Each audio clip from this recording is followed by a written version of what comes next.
Welcome to All Things Moore County, Moore County's weekly radio show, highlighting the many facets of the Sandhills. That includes real estate, lifestyles, community, and neighborhood. And now, from 4 Properties, here's your host, Bill Sahadi. Good morning. Welcome to the talk show, All Things Moore County. Dorothy, we're flipping shows this week. Yes, we are. Well, we're going to be talking today. This is a week earlier than we had thought. All about, with spring coming, people are starting to think about exercising, getting in shape. Yes. Right. Bathing suit season is not that far away. And the culture always teaches us all these things that you're supposed to do to be fit, to look good, blah, blah, blah.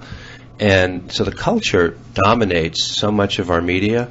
We're going to roll it back a little bit today, and we're going to be talking with a great panel about yoga, but maybe the traditional or the organic roots of yoga and what it is and maybe what it isn't. But the reason we're flipping the show and doing this show this week is because a friend of mine called me a couple of days ago, Torrin Wright, who is a musical director over at the West Pine Middle School. And he and his students are putting on a production of Fiddler on the Roof Jr. Ooh. Yep, on the 10th and 11th of March at 7 p.m. at the Pinehurst Elementary School auditorium. And the reason we wanted to get this on was because we want to do everything we can to support the students' efforts, his efforts, and the artistic director, Susan Herrick's efforts. We've had a couple of shows in the past couple of months about schools, about funding. Lack of funding? Lack of funding, but not just locally, on a national level. The arts have not gotten a lot of respect. No, they haven't. And right now, if you look down the road, it seems like they're always the first thing to either get cut or to be scaled back. Yeah. And the children are the ones that suffer. Yeah. Because sometimes they learn more lessons through the arts, life lessons, than they might in a specific class of a subject, here or there, traditional education. So in order to support the kids, we want everybody to know about the Fiddler on the Roof. There are going to be 2 performances at the Pinehurst Elementary School, 6th to 8th graders.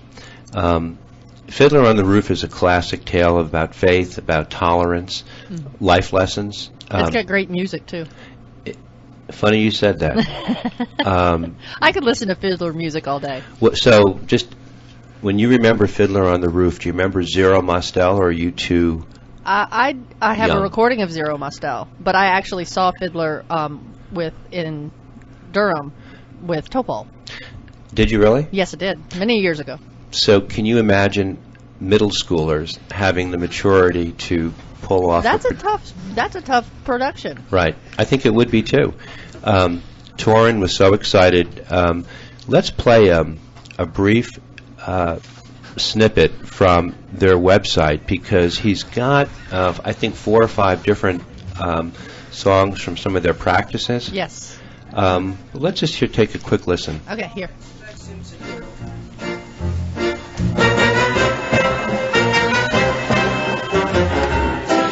Must scramble for a living, feed a wife and children, say simply first family. So right, as master of the house, you'll have the final word at home.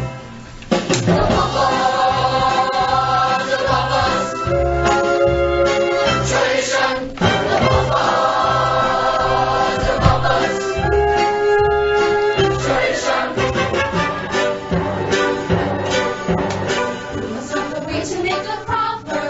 Middle schoolers, really? Yeah, they're middle schoolers. I looked at the video. They are middle schoolers. That sounds pretty good. Yes, it does. Torrin is a great teacher, and he's a great mentor. We've talked about the value that teachers play in the roles in the lives of students, especially when the impressions that they draw are so indelible at that age. He's got student directors and choreographers who are working with him on this production, And from what I could see from the website, there looked like there were about 40 or 50 students involved in the production. So I hope people will consider supporting the effort and going to see the play on the 10th and 11th of March at 7 p.m. at the Pinehurst Elementary School Auditorium. And you can go on to their website, and I believe is it Weebly.com or Fiddler on the Roof Jr. West Pine Middle. Yeah. Weebly.com. Something like that. Yeah, and you can read all about it and watch some of the productions ahead of time. It's great. So talking about productions, we have a production today all about yoga. I have a lot of guests I'm going to introduce, but I think the one guest we'll introduce first will be via a YouTube video. Have you ever heard of Mahatma Gandhi? Yes. Who hasn't? What do you know him as? I don't know. Just the white garb and yoga. Really, the father of yoga, or Yeah.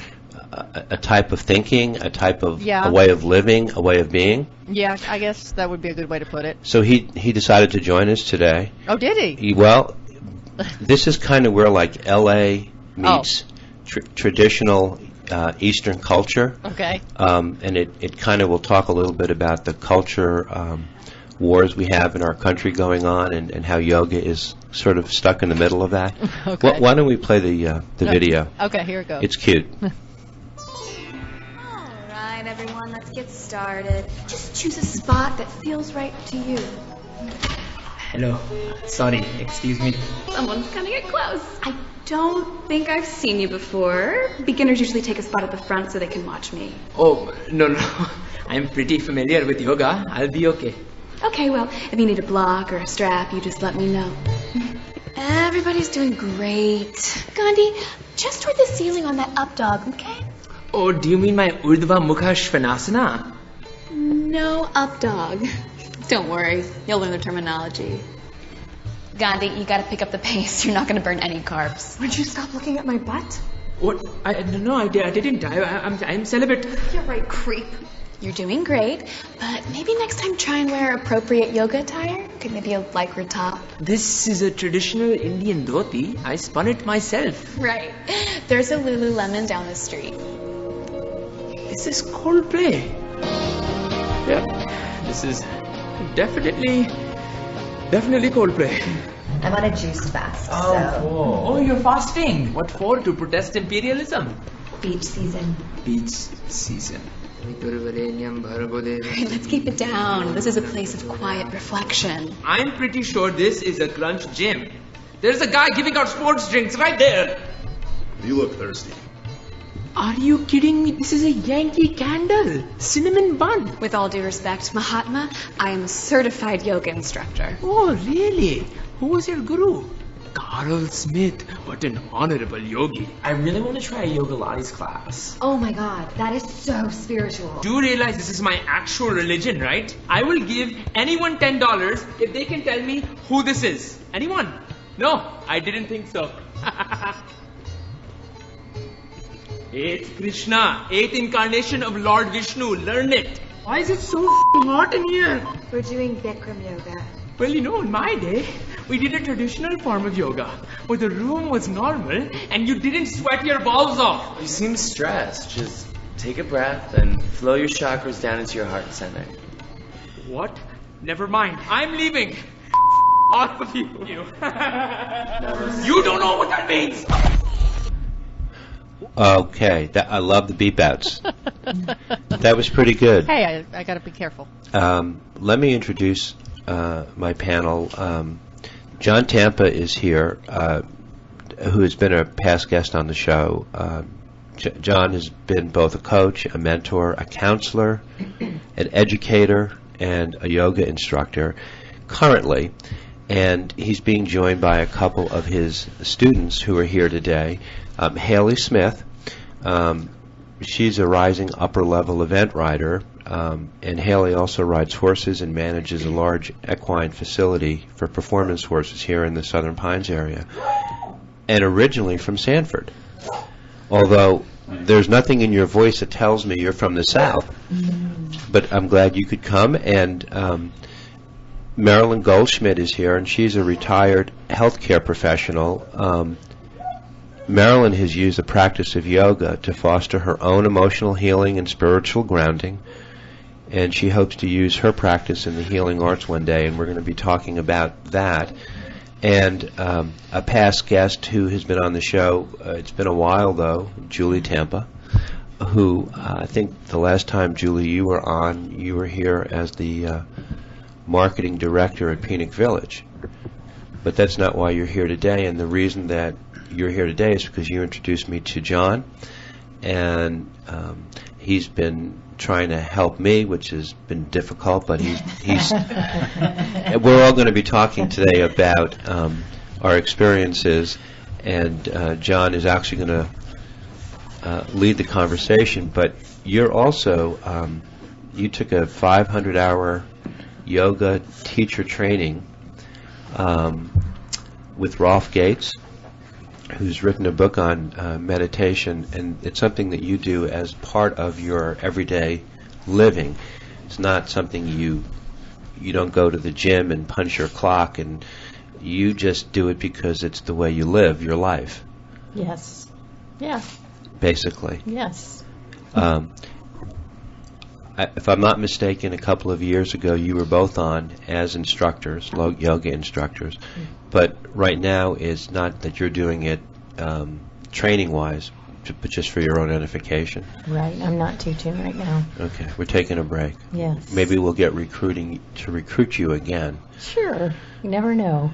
John, you've assembled a table here, and thank you for bringing your guest. Mr. Gandhi. Well, that was that video speaks about a lot of things about yoga, doesn't it? It's pretty funny. It really does. And you know, if you were to ask people, basically in this culture, what is yoga, right, they would probably tell you it's some form of exercise, it's a good workout, that kind of thing.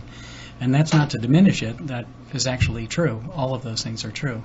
But the word yoga comes from a Sanskrit word yog, Y-O-G, which means to bind together. And what the purpose of yoga is to bind together the body, the mind, and the spirit through the practice of movement through some exercises, as well as controlling your breathing so that you learn how to gain control over the mind, using the body to gain control over the mind. And it's actually a way of being, and it was codified over 2,000 years ago by a Hindu sage by the name of Patanjali, and he spoke of yoga being an 8-limb path, and the postures that we do in yoga studios or in yoga classes and the breath techniques are actually limbs number 3 and 4 of the 8-limb path. And most people would be surprised to realize that the first 2 limbs have to do with how we are in the world and how we relate to other people. And so the first limb has to do with ethical ways of interacting with other people in the world. And then the second limb has to do with the ways that we relate to ourselves and the codes of conduct by which we guide our own interactions. And so it's really much deeper than that. And I began doing yoga because I was injured. I've always been athletic all my life. And in my mid-40s, I was not able to run as much as I used to, so I was looking for something else, and Julie suggested yoga. Mm-hmm. And as always, she was right. I was going to just say, when was the last time she was not right? That's so funny you said that. Well, you know, we've been married a long time, and we have this 3-part method of keeping together. And whenever we decide we want to do something, we always discuss it thoroughly. And then and then I do what she says. And then if anything goes wrong, I get blamed for it. So, Julie, it's like having your son with you today, isn't it? Yeah, it's a good story that he tells. Right, and it's and very I try not believable. to get in the way of his good story with the truth. At any rate, that's, as the folks around the table here, yourself included, will know that part of doing private yoga instruction is actually, in the midst of everything else, having conversations about that 8-limb path and trying to incorporate it more into our daily lives. So that's what we do. I have my sister, she's completely changed her posture over the years. she's practiced yoga for many, many years, and she had a bit of scoliosis. To this day, and she's just now finishing a class in New York in Chinese medicine, and she's retired, and she would watch me and my brother and I go through exercises, and of course our mentality was, well, let's push through them, let's do them quickly, and she would just shake her head and roll her eyes, and she said, do you guys know how to breathe? And we looked at her, we didn't know what she was talking about. I said, we just did 20 reps. What are you talking about breathing? Breathing is such an important element in it, isn't it? It takes a long time for people to get that. Absolutely. Absolutely. I'd love to hear from Haley or Marilyn about the use of breath, because we talk about it a lot. Well, I struggle. Hi. I struggle quite a bit with breathing. The harder the exercise, I can feel myself start to hold my breath, and I start to struggle more, and John goes, are you breathing? And then I take a deep breath, and it's a little easier for me. But it's definitely learning how it's an art, for sure. It's not just working out and using your body. It's collaborating your breath with the exercise, and then things are a little easier for you. How did you and John hook up? Well, I met John through a mutual friend who was going to him quite a bit, and through the equine community. And I was just looking for just something to keep moving. I'm tall, so I struggle with flexibility and being limber. And when you ride 8 to 9 horses a day, you get sore. And so I started just doing that, and then I was going probably once a week, maybe, if I could fit it into my schedule. And then I had a pretty severe accident last October, and I had a horse fall on me and broke my pelvis. So I went from doing lots of things and being super active to totally crippled, couldn't do anything without crutches. And I got thrown into physical therapy right away. And so John really connected with me. And I mean, there are some days where we just did exercises on the floor, which was totally debilitating to me, because I've gone from pretty athletic. My whole career is based on athleticism. And then go to, well, I don't know that I can do this today, or I can't get, it's something, if I drop something on the floor, I probably can't get it. I can't bend. Well, you look very athletic. You're very young. Thank you. Prior to the injury, were you working with John, or was it only after the injury? I was working, but not as seriously. The injury really opened my eyes to how important it is to my line of work, because you just get so sore from riding and working and lifting, and I don't always use certain parts of my body really well, so the other parts wear the burden of it. So I go to John, and he goes, well, can you touch your toes? No. The floor is mighty far away. And just simple things that I should be able to do. And my injury definitely was a big wake-up call. So now I work with him religiously. But it was very helpful, and it continues to be helpful in what I do, because it's not just being fit. It's also being limber and being able to stretch and work certain things out, because now I have to use my entire body now that my pelvis is a lot more weak from the injury itself. Right. So let's do this. We want to come back. I want to introduce Marilyn and talk about how she and John hooked up. We're running over on this segment, hopefully not next segment. This is All Things Moore County. We'll be right back. There's always something happening, and it's usually quite loud.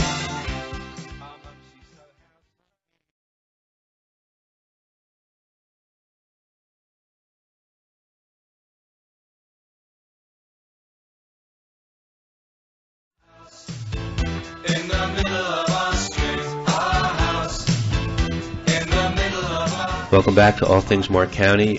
Continuing our conversation today, I guess about the organic roots of yoga, the benefits of one-on-one training, and some of the social misconceptions about what it is, and it's different things to different people depending on where they are in their lives. And there are certainly subcultures of wellness here just in Moore County, all different sorts, like there hasn't been in, 20 years ago, the average age here was like 80. There was just an article in the paper, the average age is now 45 years old in Moore County. Can you believe it? So things have changed, but John, you can attest that you have 3 people at this table of all different ages, from 24 up to 63, all who have needs and a requirement. It doesn't matter. It's not age specific, is it? Not at all. What I do is an aspect of yoga called adaptive yoga for injuries and disabilities, and my big passion is trying to help people who have been wounded in some way and helping them to come back to health. And whenever somebody is down physically, it's not surprising that they're also down emotionally. And so being able to see the spiritual, physical, and emotional healing take place in the context of a one-on-one relationship with a person and watching the person progress is incredibly rewarding. Right. So he's got a voice that could really just calm your breathing, doesn't he? When he's speaking to you, isn't that? That's a gift. Not everybody has that. Marilyn, we didn't get a chance to speak with you in the first set, but you're a retired healthcare professional. How did you and John hook up? We need to get you very close. Even closer. I have such a small voice. Not really. I've only been in Southern Pines for, I guess, about 2.5 years. Right. And for most of that time, I've volunteered at the Coalition. And that's where John and I first met. Well, also at my place of work. Yes, I'm remembering that now, because I went to the Coalition as a volunteer, and I'm like, who is that guy? He's familiar. Right. So I actually had seen him in the retail establishment where I work. And I guess we became friendly in the setting at Coalition, and then one day I started talking to him about yoga. And I guess this was a God wink or something like that, the universe connecting us, because he said to me something like, well, if you want to do yoga, then I'm your guy. I can help you with that. And I called him, and I began meeting him in his home for one-on-one work. Right. And it has been, for me, transformative. Really? Because I came here with a lot of emotional wounds. My marriage had ended, a sad marriage ending sadly. I was geographically separated now from everything that I was accustomed to. I made a decision to give up my profession, and I was using a variety of avenues to heal, and I fell into this. Now, yoga I've done for many years, but not with the kind of depth that I've achieved as I've worked one-on-one with John. Julie, Marilyn just said something that I ask you a question about. She said doing yoga, but yoga isn't something you do as much as it's a mindset. Practice is the word that I usually use. That you're practicing because as you practice anything, you get better at it. Like right. Scales on the piano, but yeah, you do poses when you're practicing, so I think you can get away with either way. Is there not an organic quality to the way you do poses as opposed to a physicality? That's some people. I guess people think, oh, it's a physical thing, and yes, it is, but not always. It's a combination. It can be. I think there are people who just do a physical practice and who just do poses and go from one pose to the next, and that's exercise. But it can be so much more than that if you allow in the other dimensions of it at the same time. And I think that all starts with breathing. Go back to what Haley was saying about the difference that it makes when you focus on your breathing. Going back to that YouTube video that we opened with, John, can you set the stage for what that culture was like? Because it's so prevalent today. They mentioned, not spandex, but they mentioned a name of a brand, and the fruit juice, all the social nuances of a club. But that's not the message that you're trying to portray today, is it? No, and I don't want to denigrate the benefits that people receive from yoga studio practice and the culture that arises around it. But I think Eastern religions became something of a focus, particularly on the West Coast, after the Immigration Reform Act, you might remember, in 1965. And so people were migrating to the West Coast primarily from the Eastern nations of the world. And with that, people began to take notice that people were healthier, they were more relaxed, and so studies began, which are relatively recent, on the effects of yoga and in particular meditation, calming the mind, calming the breath, and there are actually great physiological changes that occur and emotional changes that occur in a person who practices in this way. And like Julie said, you can go to a studio and pay your $15 and do your hour and go about your day. But if you want to go deeper, there are many other psychological and emotional benefits that come from it. And Marilyn's nodding, so chime in, Marilyn. Well, I think one of the critical pieces that emerged as I first began working with John is that breath work. And I always struggled in the classroom setting of yoga to sync my breath with whatever seemed to be expected in that setting where you have up to, gee whiz, 25 or 30 or even 40 people moving simultaneously. I just really struggled to keep up in that setting. So one of the things that John taught me very much is yoga is a moving meditation. That's very much what it is for me today. And John taught me to layer my movement into my breathing. The breathing always comes first.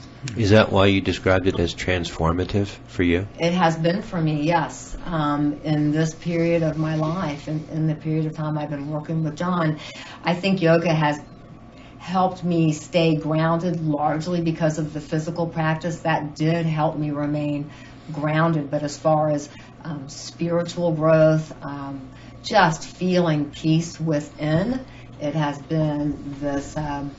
it starts with the breathing, and then the asana, the movement, and then you move into the pranayama, which is the more disciplined breathing piece of yoga. And, so what I'm learning literally is what I've been told all along, that the physical practice is such a small piece, and it is everything else that just is so enriching, it's so nourishing. So one-on-one is very advantageous for you. Absolutely. One thing I've learned when I do go to the classroom setting, and when I pay my $15, multiply that times ever how many people are in the room, and sometimes that just unnerves me because I'm very parsimonious. But working one-on-one, I don't breathe very fast. Especially as I move deeper into my practice, my breathing is slower and slower. So in a classroom setting, they may say, take 5 breaths here, and I've gotten to, breath 1.5, and they're moving on, but wait. And in a one-on-one setting, it's a non-issue because it's just my breathing that we're having to deal with. So it's not performance-based as much as it's just individually based on your own pace and your own regularity? And I'm glad you said that too, because in a classroom setting, a teacher, certainly a responsive teacher, will ask what's going on in the group today, who's having what kinds of issues, and can tailor a class to 2 or 3 students' particular needs. But I can go to John, I'm 58 and a half years old, and some days I feel well-oiled, and some days I'm tight and stiff. Some days my balance is very good, some days not so much. And so we can work around whatever my particular issues are. I'm fortunate that I'm not dealing with injury, but I am dealing with, an aging body, and it just is so wonderful to be strong, flexible.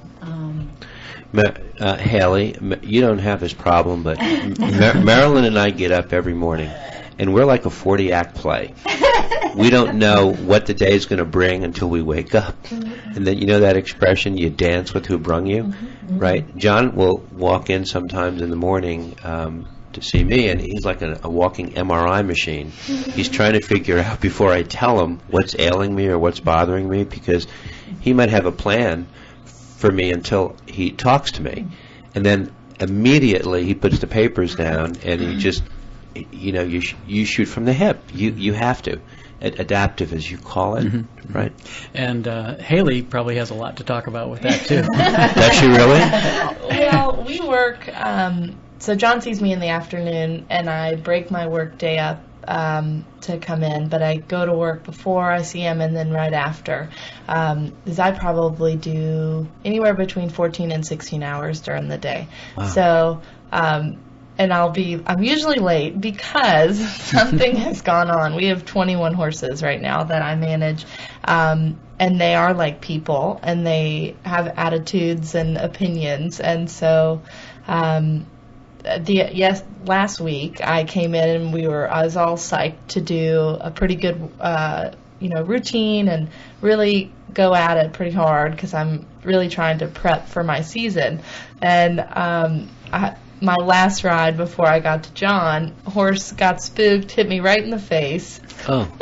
So I drag in with this awful look on my face, and he goes, "We're not doing that today."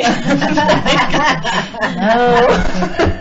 And a lot of it is just having, it's wonderful emotionally, because as we're doing poses and stuff, he can listen to what's going on and provide a very unbiased opinion, which is great, because a lot of times with the animals, there's people's opinions and what do you need to do better, and it's a lot of different elements, and it's easy to get overwhelmed. So it's a nice thing for my hour. It's just about me and what I need, and there's no shame in, okay, we were supposed to do all of these things, and today you need to take a deep breath and stretch and get back to where you feel like you're not going to scream. And that is so helpful to me. I look forward to my Tuesdays because it's just a little hour for myself. Right. And it's good for my brain, because when you get on 1,000-pound animals and aren't clear in your mind, you get hurt. And I feed her. Oh, yes, he feeds me, too. We have snack time, too. It seems, John, that in a group setting, you can't help it, but there has to be some sort of a competitive spirit, or you're comparing, and you're not focusing on yourself. There's so much action in the room. Yeah. But, Marilyn, when you are comfortable and you're just working on your own, one-on-one, you can relax into whatever it is you're doing in your time, in your way, and you're not trying to be an Olympic athlete. You're just trying to be the best that you can be for you. I absolutely agree with what you're saying. I think there are yoga studios where there is less emphasis on designer duds and more emphasis on the inward journey that yoga represents, but it's a lot easier to get there either in a one-on-one setting, as is the case when I work with John. And then, of course, I have my personal practice. Every morning I'm up very early, and it is the first thing I do after I brush my teeth. Is my yoga She's practice. way more disciplined than me. I mean, we're going to come back in the third set. This is All Things Moore County. There's always something happening, and it's usually quite loud. Our mum, she's so house proud.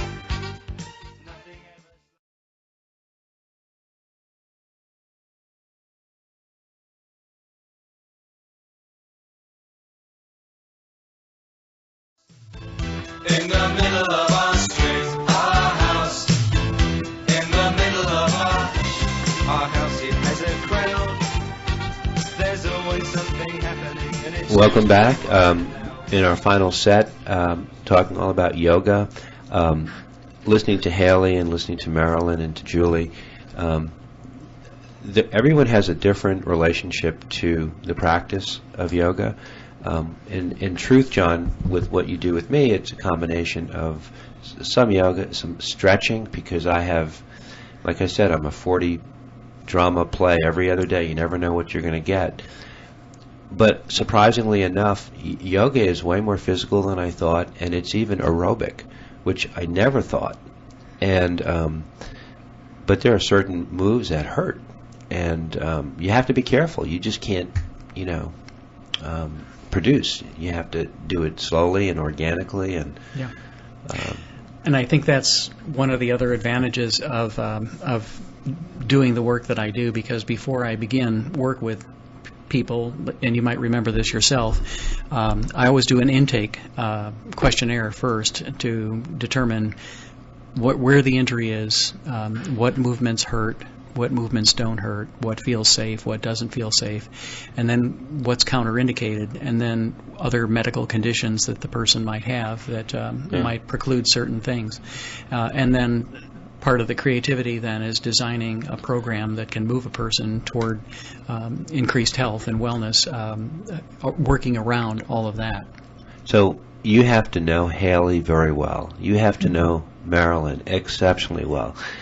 And God forbid, poor thing, you have to know me very well. And then you can sort of do it, shoot from the hip, from your head, not from the papers. You used to have these outlines. Did he used to come in with you with like 8 pages? Oh, yeah. Mine was 1 page because he knew I wouldn't get to page 2. But then you can do it intuitively, right? Which is something that's a gift of, I guess, one-on-one training. Right, and experience. It's a gift that John Julie? has. Like, not every yoga instructor can do that. Yeah. There are a lot of people who can teach a class and can verbalize and can do the poses, but they can't look at people's bodies and see what their specific needs are, and that is a gift that John has. Right. This harkens back to one of my favorite chapters in our lives together. Julie and I were studio teaching for quite a while, and we used to teach a beginners series that was always very well attended. It maxed out at 27 people per night. But the interesting thing in a beginners class is you can have a high-level college athlete who just graduated and has never taken yoga before. Mm-hmm. You can have a special forces person from Fort Bragg. You can have a man who's, in his middle ages and wants to get into better shape, and then you can have an older person who might have just had a knee replacement, and they're all in the same room together, and it's all beginners yoga. How does one size fit all? And well, and carefully, and so Julie and I worked out a pretty great system of trying to slow everything down, break it down by section. Now we're going to talk about stretching, then we demonstrate. So one of us would lead the class and the other would go around, and we'd offer assists and adjustments to people to help keep them safe, because people can get injured in doing yoga. And one of my, I used to be an avid student of Julie's 6 o'clock class, and one of the things that she said all the time, which I think is so true, it's not what you look like in the pose, but it's how you are, what's happening between your ears in the pose. Mm-hmm. And something like that, right? Yeah, something like that. It was early it's in the not morning. what you're doing, it's how you're being. How you're being, yeah. And that's really, I think, one of the things that we try to work on, all of us together, is how we are in the pose. And Bill, you talk a lot about respecting the stretch. Mm-hmm. That's been a recent conversation. I'd love to hear you say what you learned from that. So it took me about a year. I thought I should perform and do the postures in a physical way, quickly, efficiently, instead of slowing it up and running it in slow motion. And then when you say to respect the stretch, means to feel the entire stretch, not to do it to be done, but to do it and then to stay in it. And that's, I guess, where the breathing kicks in. Mm-hmm. Julie's like, she's so impressed. She thought this guy would never leave a gymnasium. But honestly, it's a learning experience every day. So the best workouts, I guess, or the sessions are the ones where I move very slowly and I try to overdo each stretch way beyond.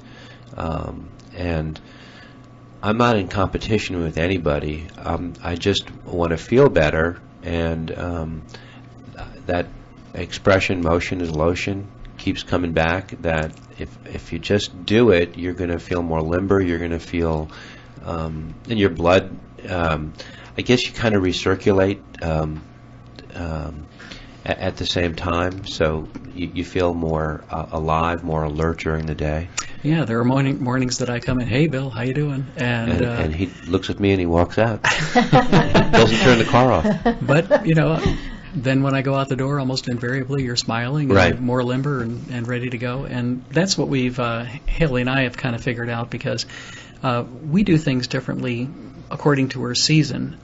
Right now, she's getting into peak eventing season, which is a very, physical thing. And so right now, our big emphasis is on strength. And then when she's in the season and things are getting very, very, very busy, the best we can do is kind of hold you together through extended stretching, exercising, and deep tissue massage and things like that. Yeah, we've changed it up a lot because we have to, because I'll come in sometimes and the stretch I did last week is not accessible because I'm so stiff. Or I've fallen off or gotten bumped, or I deal with not just my own horses but a lot of others' horses, and so accidents happen, and you just don't fare well against a 1,200-pound animal. And so I'll come in with new ailments or old ailments, and so we just keep mixing it up, which is helpful. It's very, very helpful. Mm-hmm. I have a question. What's more important to you, flexibility or endurance? Well, it depends. Right now, endurance. Because you're in this season? Yes, because we're beginning to start to show, and we'll do a show every weekend almost until probably end of May, early June. So it is quite quick-paced, and we're start at 5 in the morning and then don't get done until about 8 or 9 that night. And it's moving, riding, walking, just lots of physically demanding things. And being able to keep doing it is really important, and give the horse the same ride each time. That's super important because I ride multiple. And I have one in particular that John knows about that is a little bit on the naughty side. He's a little delinquent. And if I don't get on him and am in prime condition to give him the ride that he needs, I can come off. And I don't want to. Then that's my job. I need to be able to stay on and execute things. So he keeps me to where I need to be. Do you ever say to yourself, if you weren't doing this, what would you be doing as an alternative? I don't think I'd be doing it as well, for sure. I think it's really helped me get up every day. And so before I started doing this, I'd have probably a good week, and then I'd have an off week where I didn't ride as much, and I'd have to miss out on clients and things like that just because I was exhausted. And then I'd perk back up again and do it, but it was just so inconsistent so far as business, and they need to be ridden and worked every single day. And so when your body starts to fail you, especially since I broke my pelvis, I can't come out sore.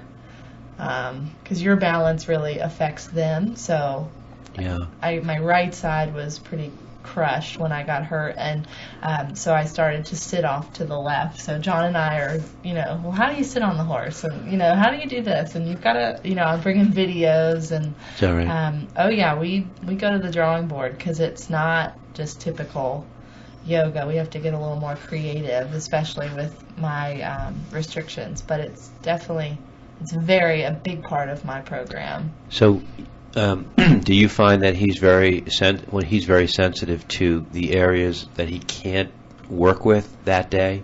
He'll work around those areas. Yes. It's crazy, isn't it? That yes. you can actually get a good workout. And well, that's it. I come in and I'm like, I can't do anything. Right. Like my pelvis is just throbbing. I feel terrible.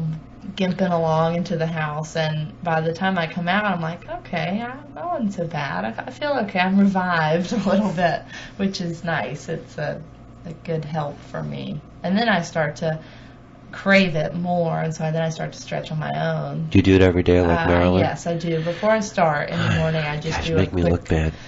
Well, it's not by choice, because I come out and I'm like crippled, crawling over to get dressed. Really?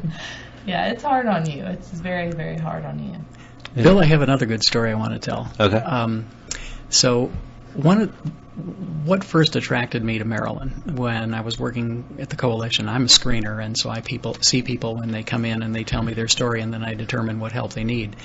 But I noticed this woman who was working back in clothing, where people go to get free clothing if that's what they need.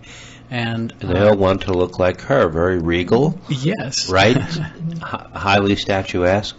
Right. Elegant. Yes. But people come in, and when they come in, very often there's a certain level of brokenness. A person comes in for help, and I don't think anybody wants to. They're hurting in some way. Yeah. And what I noticed about Marilyn was that she treated everyone like they were shopping at Nordstrom's, and they were the most important person in the world, and she just treated everyone like with the greatest of dignity, and she really stood out. And so then to hear of her own story of recovering from her own wounds, I thought, my goodness, here's a woman who's reconfiguring her life, and at the same time, here she is serving other people. And she's a very, very fine athlete, very strong, very flexible, has a beautiful practice. And so a while back we started talking about yoga teacher training. And so Marilyn is now doing yoga teacher training, actually with my sister, who is a yoga teacher in Charlotte. And I just think that with her gifts, her life experience, her sense of compassion, she speaks of the healing arts, and I think she's going to be a tremendous asset in this community in just this way. So how about that, Marilyn? That sounds really, really good. I will add that I'm by far and away the oldest student in this small class. It's fun.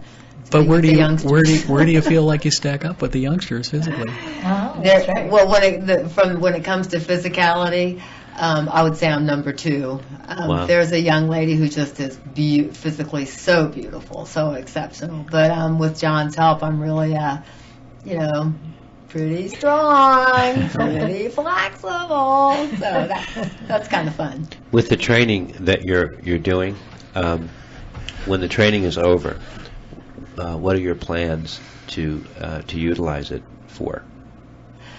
Well, I think that it can be challenging in a community like this that's pretty saturated with yoga studios to kind of break in.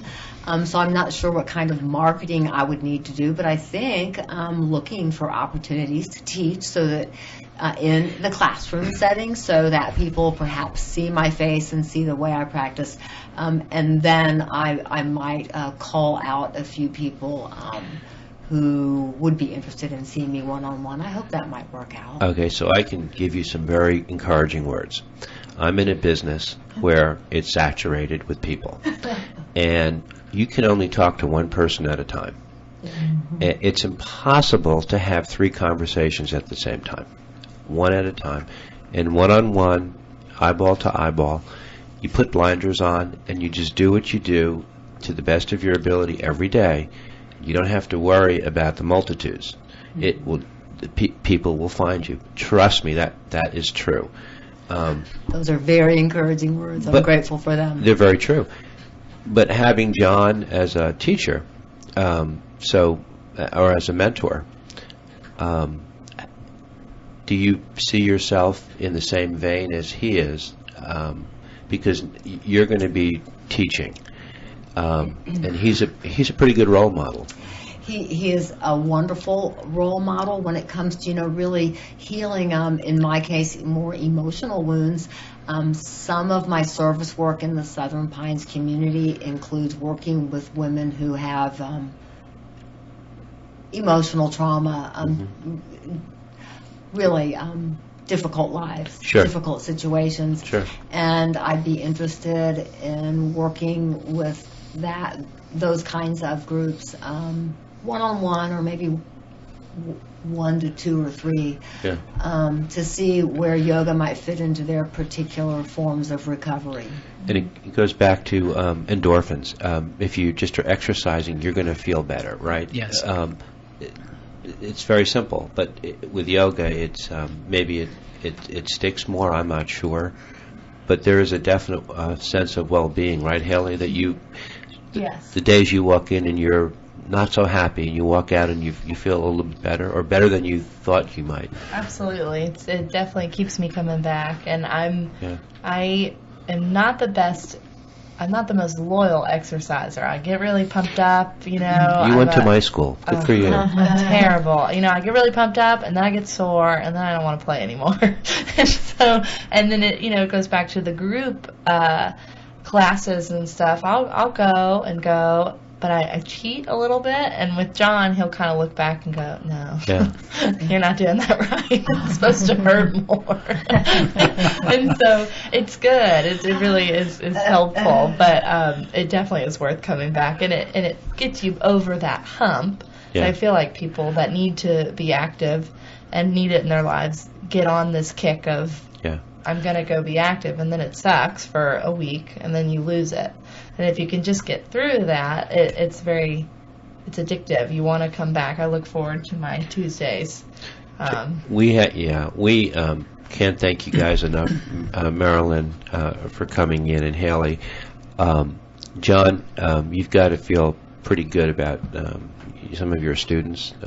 I'll throw myself in there, but I don't have to. I love everyone. But if people do want to talk to you, they can call Sure.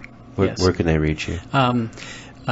My cell phone number is 910-603-9928. Okay. And my email is jtampa@nc.rr.com, and I'd love to chat with anyone. Yeah, and the only thing, Julie, I can say about your husband is that he's not doing this because it's a monetary thing. He's doing this because he loves it. He loves to help people. He's good at it. And it's not just the physicality part. It's the conversation. It's the balance. So you have a gift. You really do. We're glad that we could do the show with you.